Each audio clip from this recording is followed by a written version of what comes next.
आज आपण मिरची अमृत करणार आहोत। 1 वाटी हिरवी मिरची चिरून घेतलेली, मीठ, हळद, मोहरी, जिरे, हिंग, गूळ, शेंगदाण्याचा कूट, तिळाचा कूट, भिजवलेली चिंच आणि तेल। फोडणीसाठी 2 ते 2.5 चमचे तेल, 1 चमचा मोहरी, छोटा चमचा, 1 चमचा जिरे, थोडं हिंग, चिरलेल्या मिरच्या। आता याचा परतून घेऊया।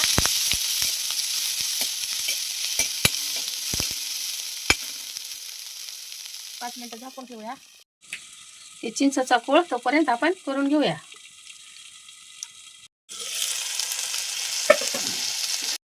हे मिक्स करून घेऊया।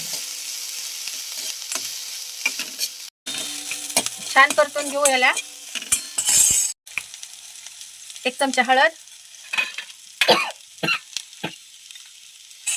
चवीनुसार मीठ, 2 चमचे मीठ। छान परतून घेऊ। 1 वाटी चिंचेचा कोळ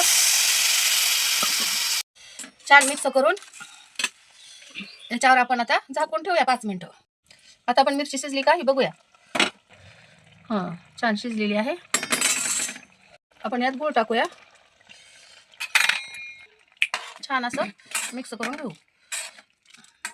मिरची छान शिजलेली आहे। आता यात शेंगदाण्याचा 1 चमचा कूट टाकू। आता 2 चमचे आपण तिळाचं कूट टाकू।